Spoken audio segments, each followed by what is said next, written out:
The FCA describes consumer duty as a paradigm shift in its expectation of firms, and it is the cornerstone of their 3-year strategy. The duty helps the regulator to set and test higher standards for firms with the principal aim of reducing harm to customers. So to roll that out, the FCA have launched a 3-pillar model to help firms to understand and to apply the overarching principles throughout their products and services.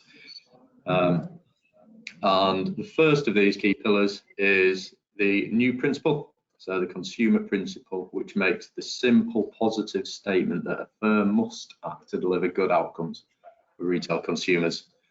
So this is a new principle within the FCA Principles of Business Handbook, Principle 12. It does impose a higher and more exacting standard of conduct than Principle 6 and 7, which are customer interest and communicating with clients and customers respectively. Principle 12 does overarch those, and it offers a much greater focus on consumer protection outcome for retail consumers. As Dean touched on, principally, we think that consumer duty provides a brilliant guide rail for operating and for service.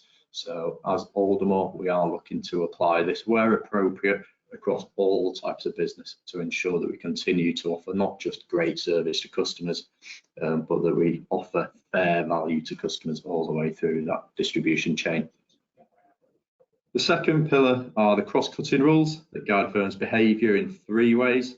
So firms are to act in good faith towards retail consumers. They should avoid causing foreseeable harm to those retail consumers and enable and support them to pursue their financial objectives. Cross-cutting is a deliberate phrase from the FCA, as they expect these to be conscious decision-making factors for firms throughout product development, product implementation, end-to-end service in price and value, and how we service and communicate with customers throughout the end-to-end customer journey. Third key pillar is the 4 outcomes. So these measure a firm's offering against its impact on consumers, where outcome 1, products and services, state that all products and services for retail customers must be fit for purpose. They must be designed to meet consumers' needs and be specifically targeted to those consumers. Price and value states that customers must receive fair value, where value is more than just price, as the FCA wants firms to assess the products and services to ensure that there is a reasonable relationship between the price paid for a product or service and the overall benefit received by the consumer for that product and service. The consumer understanding outcome states that firms' communications must support and enable consumers to make informed decisions about financial products and services, and consumers should be given the information they need at the right time and presented easily, clearly and fairly in a way that they can simply understand. The consumer support outcome states that the level of support provided to consumers meets their needs throughout the end-to-end relationship. So the firm's customer service should enable consumers to realise the benefits of the products and services they buy and ensure that they are supported all the way from prospect through to settlement, so across the end-to-end customer journey. Here at Aldermore, we've assessed our products and services against these 4 outcomes. So we've carried out thorough assessments across all 4 outcomes. We've carried out product and pricing reviews, fair value assessments, customer journey workshops to ensure that the support that we offer is in the right and fair way. Where we've identified any gaps, we're working to resolve those as quickly as possible, and communications reviews. So we're currently reviewing every single piece of communication that may be presented to a regulated consumer in the first instance to ensure that it meets those outcomes of being presented in a way that retail consumers can easily and quickly understand. Why is consumer duty important? So we thought it would be worthwhile touching on this, not only the what, but the why. Consumer duty is designed to encourage firms who are not necessarily delivering as they should be to improve their service, and in doing so, avoiding issues such as products and services being missold. So we've seen plenty of examples of missold scandals in the past. So consumer duty will aim to, at the very least, mitigate those through much stricter rules and stricter and better servicing. Should address issues such as information being presented in a way that's misleading or difficult to understand, It will help to address inaccessible or poor quality customer service and support, and it will prevent barriers being put in place that make it hard to switch or cancel products. We do believe that when firms follow consumer duty, this will lead to a market where customers are able to access products and services that are right for their needs and are priced fairly without excessive fees and charges. On top of that, they'll have timely and clear information to base decisions on, and switching and cancelling should be simple all the way through. We do have some strict timelines from the FCA that we have to touch on to bring these to life. Back in July, the FCA published its final rules and guidance on consumer duty. So at this point, we understood exactly what we were signing up for, what we had to adhere to, and what changes had to be made to our products and services and end-to-end servicing model to ensure that we remain compliant. By the end of October, our implementation plans were reviewed and signed off by the board, and we had tested these robustly, and we've been following those implementation plans ever since. Most recently, 30th of April, manufacturers had to share details of their completed fair value assessments with distributors, allowing manufacturers to meet their obligations through distributor data requirements, which we'll touch on a little bit later. The upcoming deadlines that we have are the 31st of July. So this is the ultimate implementation deadline for consumer duty for products and services that are available to customers on the market, so open products, open book products.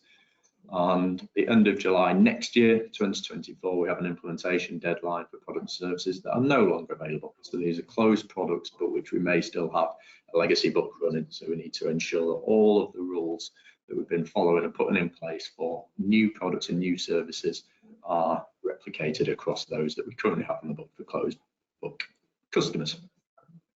We have shared our fair value assessments with our distributors, so hopefully everybody on the line today has had an email from us sharing a link to our fair value assessments for both the HP and lease products that we've launched.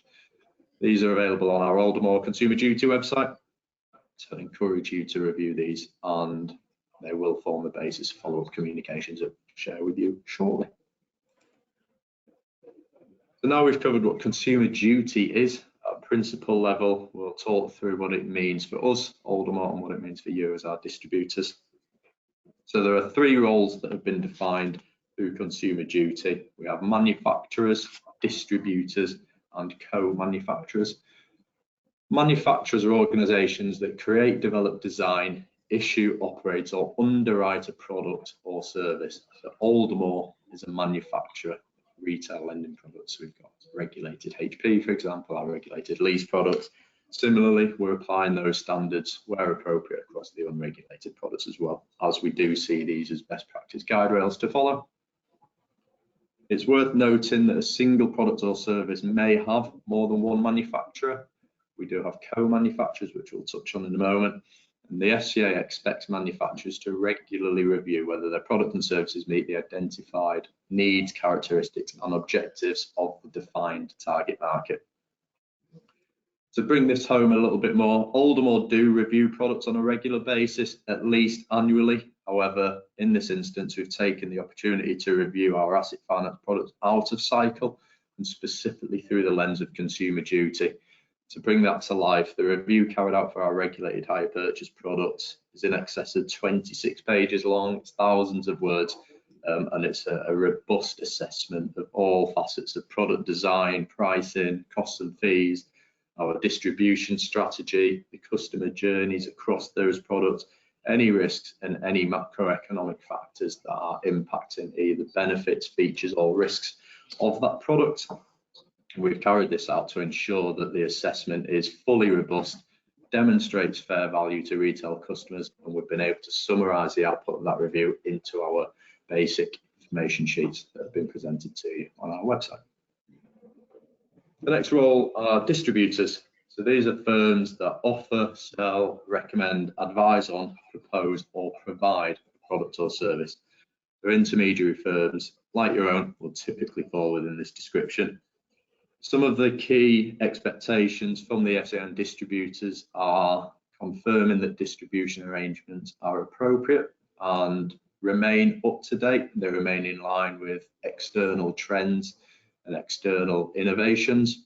And they also expect distributors to review whether the products and services being distributed are in fact being distributed to consumers in those defined target markets. We will come into more detail in a moment around information that will likely be required from us as a manufacturer to support our manufacturer reviews. But at the bottom of the page, you can see some of the examples of typical things that we may look to request. The final role that we do have under the consumer duty are co-manufacturers. So these are firms that do not necessarily manufacture their own products, but they may materially influence the manufacture of a product or service. So this includes things such as shaping essential features or main elements of a product or service, including its target market, but in some instances, the price that is carried out and continued and persisted through its customers. Small number of intermediaries on our panel are co-manufacturers, and we'll be picking up with those co-manufacturers with the relevant detail in the coming weeks. We have seen a rise in vulnerable cases post-pandemic, and this isn't necessarily to say that there are more vulnerable customers, but that we are better able to identify a vulnerability, and that's through probing and questioning. So with consumer duty coming into practice this summer, it's essential that we can identify customers who may require additional support and ensure that we are questioning effectively to achieve the best possible outcomes for both the client and the business. As Rob touched on, providing support for potentially vulnerable customers is a key part of consumer duty, so we want to be able to support you with this as well. So we've outlined on the slide here what their definition of a vulnerable customer is and what's expected of us and also what's expected of you. So before we get into sort of spotting the triggers of vulnerability, it's useful to see the different types of vulnerability that people can experience, whether it's their health, changes in their personal lives, challenges to their financial resilience, or their personal capabilities.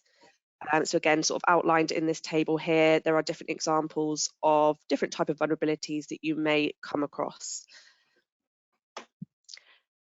Sometimes it can be quite easy to pick up on a specific vulnerability when a customer talks about a specific medical condition or a concern. But there are some keywords and phrases that may be used which could indicate a vulnerability that may be overlooked if we don't question further to fully understand the customer's circumstances.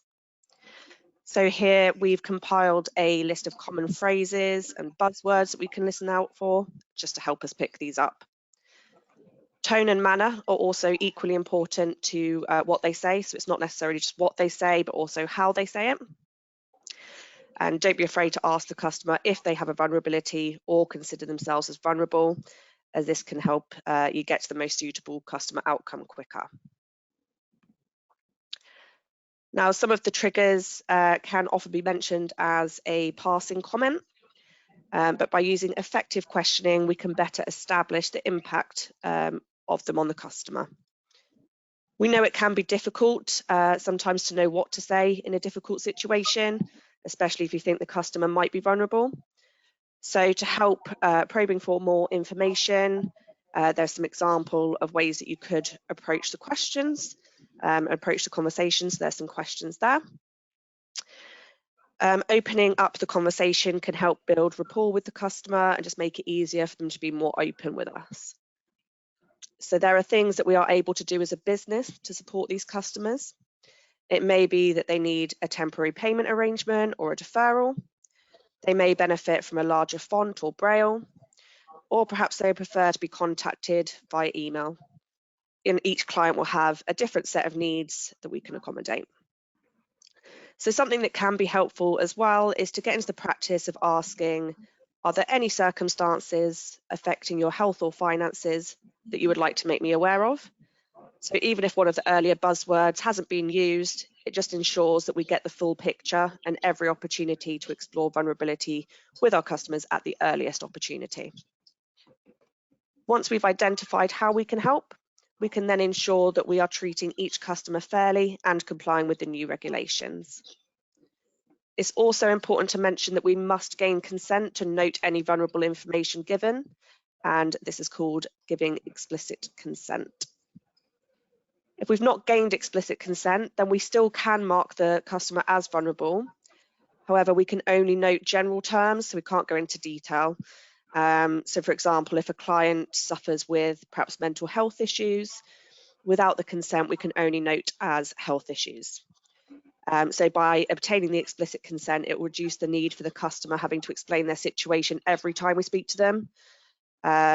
And it would also be important to note that if a client is vulnerable, it's not going to affect our credit decisioning process. And then on this next slide, we've summarised the 3 models that we use when speaking with vulnerable customers or people who are caring for them. So when speaking with vulnerable customers, we can follow the Texas model. When approaching explicit consent, the ways that we can obtain this are by asking, I don't know what to say, but I'm glad you've told me. May I note this on your agreement for further reference? Or I'm sorry to hear of your situation and thank you for sharing this information with me. Are you happy for me to make a note on our system so we can better help you in the future? If you need to probe for more information about their vulnerability, you can follow the IDEA model. And this helps us to find out more about the impact, duration, and experiences, as well as exploring how best you can assist them. Finally, we may find that sometimes we are speaking to a third party or a carer of the client, in which case we would follow the carers model. And this helps check for their authority, establish boundaries about what you can talk about, and reassure them about what you can do to support. There are also models for some more complicated situations that you can explore separately if you need to. And depending on the vulnerability, there are various options for support. So on this slide, we've listed several companies that can help based on the situation. If the customer needs, you can signpost them.